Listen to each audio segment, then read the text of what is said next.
Hi there, Hedgehogs.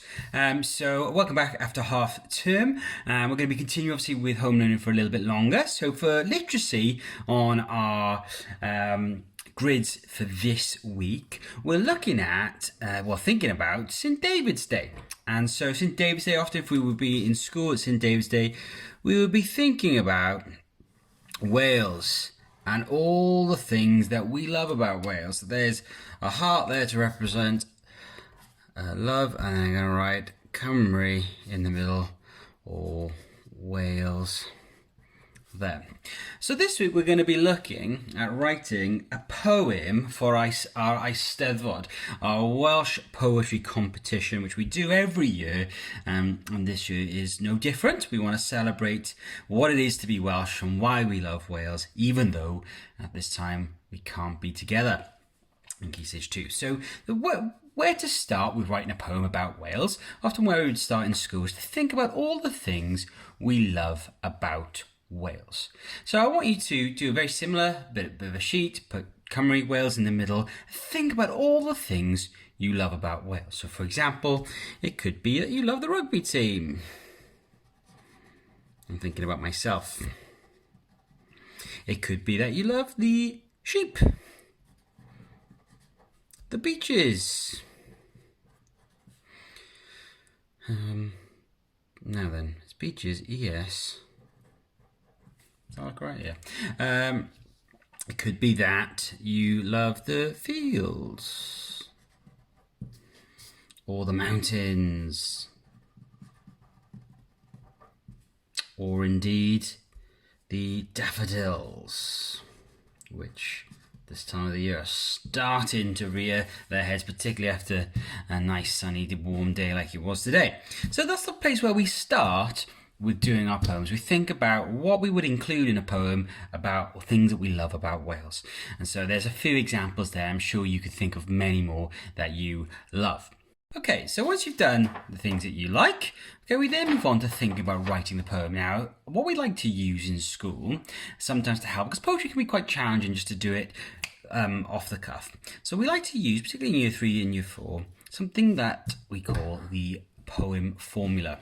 And it gives a bit of a structure to writing a poem that allows us to be creative as well. And it's very much for a descriptive poem, and these poems, they don't have to rhyme. Sometimes children can change and switch things so that they can rhyme. But for example, here I've got an adjective in dark blue, noun in green, verb, adverb, and then place. Okay, and each one of these words here signifies a different type of word. So for example, an adjective. Now I'm gonna pick a noun first actually, and the noun I'm gonna write about is something I mentioned here, which is daffodils. Okay, so I could just put here under noun, daffodils. So that's going to be the focus of my sentence. It may not fit perfectly underneath. Daffodils are going to be the focus of my sentence. An adjective is describing words. So how would I describe daffodils? Well, let's say, I'm going to be very generic here, but beautiful. Beautiful.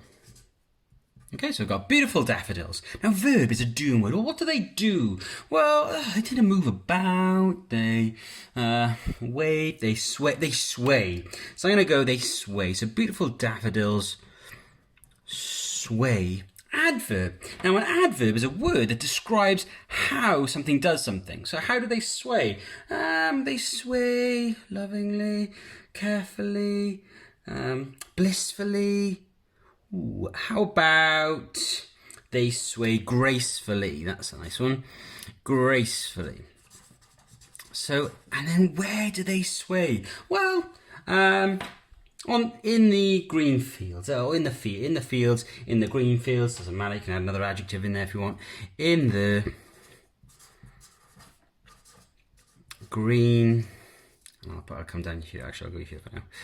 In the green fields. So there, by using my poem formula, or our poem formula, I've come up with a very creative sentence that captures Wales in a sentence. Beautiful daffodils sway gracefully in the green fields. And I could do that for other things as well. If I look at here, we've got mountains.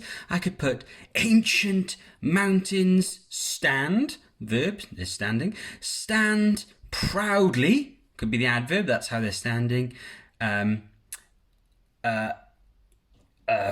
So what is it? Ancient mountains stand proudly, watching over the Welsh people. Just trying to be different. Poetry often we try and be a little bit different to bring out people's imagination. It could be about the beaches, glistening beaches. Sit beautifully next to the blue sea. Okay, so we're trying to do different sentences to bring out the creativity in us, and this is a structure to allow us to have fun and be creative. And some of you may recognize this from other times that we've done poetry, but it's a really good starting place for writing a poem. Now, what I would like to see in a poem is maybe 4 or 5 of these sentences written down neatly, maybe on a piece of paper which you've decorated around the sides to do like a border, and that would be fantastic. Then what we're going to do is when you give in those pieces of poetry to your teacher, we're going to put them forward to Miss Manship, and we're going to be choosing a poem to win an award at our yearly Eisteddfod competition on March the 1st. So good luck. Have a cracking go. If you need any help, come to your teachers, and we'll try our best to help inspire you to be creative and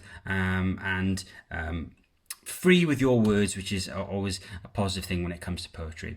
I hope you enjoy, and I hope that you manage to capture what you love about Wales in your poems.